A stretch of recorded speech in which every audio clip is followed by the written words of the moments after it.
Okay, let's go.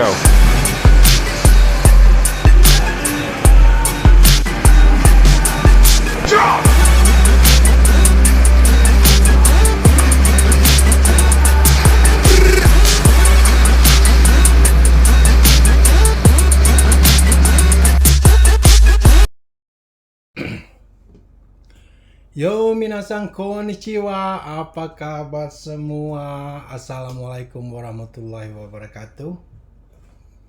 Hari ini kita akan membahas tentang pembalap kita ya, yang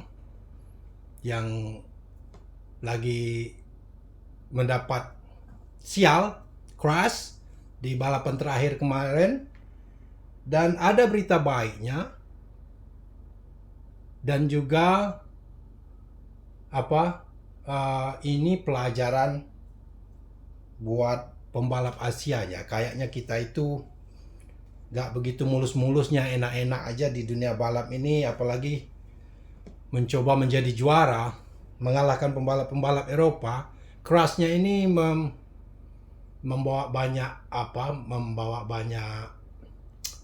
perbedaan pendapat. Ada yang ngomong itu disengaja. Ini yang bikin dia jatuh pembalap dari Rusia ya, pembalap dari Rusia yang bertabrakan dengan Veda. Jadi untuk kita sebelum kita ngomong panjang lebar masalahnya, ada berita bagusnya. Vega itu positif bisa berlaga di Moto3. Nah, ini bagusnya. Positif, terus dia juga positif finish walaupun udah jatuh hari ini di top 3. Nah, yang untung pembalap Malaydes. Kenapa? Pembalap. Ya, si Hakim Dennis ya, pembalap dari tetangga orang ini, tetangganya Indonesia ini malah beruntung karena si Veda jatuh tadi. Ya, sebelum kita lanjutkan, coba kita lihat dulu cuplikan videonya. Drama besar terjadi dalam race 1 Red Bull MotoGP Rookies Cup 2025 di sirkuit Misano, San Marino. Pebalap muda sensasional asal Indonesia, Veda Ega Pratama, harus mengakhiri balapan lebih awal setelah mengalami crash parah di lap-lap akhir. Insiden itu melibatkan pembalap Rusia, Yaroslav Karpushin, yang dinilai banyak pihak melakukan manuver agresif hingga menyebabkan Veda kehilangan kendali dan gagal finish. Sementara itu, Brian Uriarte keluar sebagai pemenang setelah pertarungan sengit yang sempat mempertemukannya langsung dengan Veda di awal perlombaan. Namun kemenangan ini justru dibayangi kontroversi besar yang memicu kemarahan petinggi Dorna Sports, penyelenggara utama kejuaraan MotoGP dan Red Bull Rookies Cup. Veda Ega Pratama, yang start dari posisi kedua setelah hasil impresif di kualifikasi, langsung tampil menyerang sejak awal. Bersama Uriarte. Alright, udah kita lihat dan lihat sekali. Awal-awal padahal udah di 4 besar itu si Veda dan sudah bersaing ketat dengan si Uriarte, Brian Uriarte. Ini yang positif, dia jadi juaranya Red Bull Grand Prix ini. Dan yang beruntung seperti yang saya sebut tadi, si Dennis, Hakim Dennis ini pembalapnya Malaysia.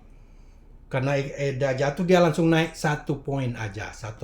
Jadi kalau di last race nanti Veda bisa berpenampilan bagus, karena kita harapkan Uriarte ini udah positif, dia juara kan. Jadi dia bisa finish di tempat kedua, runner up. Tapi untuk posisi di best 3 udah positif dia. Karena orang di bawah dia, Gonzales David, itu jauh sekali poinnya di bawah Veda. Jadi top 3 udah di tangan bagusnya untuk Veda ini. Dan dengan perbedaan 1 poin dengan pembalap Malaysia Hakim Dennis ini, itu akan tidak tertutup kemungkinan Veda akan mendapat di race-race akhir nanti menempati posisi kedua, karena posisi pertama udah positif diambil oleh Uriarte ini ya. Dan ini saya mau bicara masalah Hakim Dennis ini ya, dan Honda. Ini sponsor dia nih Honda. Hakim Dennis ini pembalap Malaysia ini dimodalin, disponsorin Honda, dia dapat fasilitas privilege sangat bagus dari Honda ketimbang Veda. Dan melihat penampilan Veda ini yang menarik, penampilan Veda yang konsisten akhir-akhir ini, Honda sempat berpikir-pikir loh, sempat merasa nyesal juga. Karena dulu Honda mikir base-nya dia pikir Hakim Dennis lebih besar. Tapi menurut saya itu salah sekali. Kenapa? Karena jumlah penduduk aja Indonesia itu udah hampir 300 juta jiwa. Dan penggemar racing ini, apalagi kalau ada pembalap Indonesia yang sampai MotoGP, yang nggak kebayang saya. Ya. Jadi salah juga menurut saya nih si Honda ini kok mensponsori Hakim Dennis yang kurang konsisten kemarin. Tapi karena Veda jatuh, dia berhasil dapat di atas 1 poin aja bedanya dengan Veda. Jadi race terakhir nanti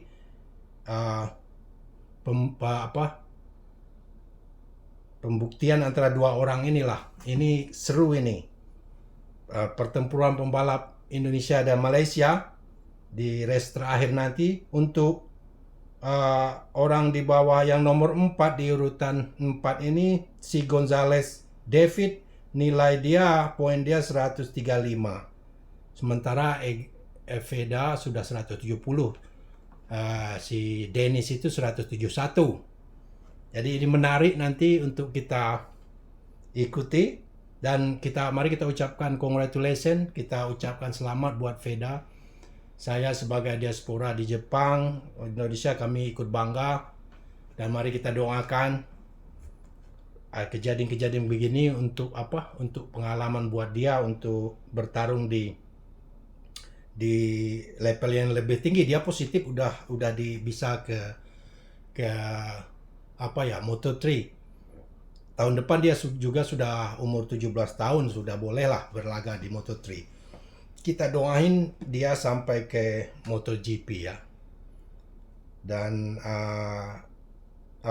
untuk Veda ini ya atlet begitulah.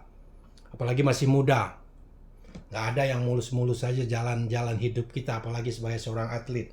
Kalau semuanya gampang mulus-mulus, semua orang bisa jadi top atlet ya. Jadi gambate kudasai, all the best. Sebagai rakyat Indonesia, kita nggak usah caci maki atau komentar, pokoknya doain aja. Anak ini masih muda dan dia positif di top 3 dan dia bisa berlaga di Moto3 ya, tergantung mereka nanti ya. Kita doakan semoga, dan kita sangat bangga dengan Veda. Kalau kita lihat race-nya tadi ya kesal juga, dia sengaja, ada yang bikin opini mereka sengaja memepet Veda agar tidak menjadi juara, karena pembalap-pembalap Asia itu rasanya agak sukar untuk menjuarai dan mengalahkan pembalap-pembalap Eropa. Tapi itu spekulasi dan opini. Kita doain aja di race terakhir nanti Veda ambil second place, tempat kedua lagi lah, runner up. Itu bisa. Karena si Hakim Dennis, untung dia pas Veda jatuh, dia dapat 1 poin di atas Veda tadi. Ya, begitu saja guys. Video malam-malam begini, saya hanya ingin mengucapkan dan menunjukkan apresiasi kepada Veda, atlet muda dari Gunung Kidul. Ya, kalau kita yakin dengan diri kita dan berjuang dengan sepenuh hati, tak kenal lelah, terus konsisten, doa, insya Allah tercapai. Ini Veda, contohnya Veda ya. Banyak contoh orang lain.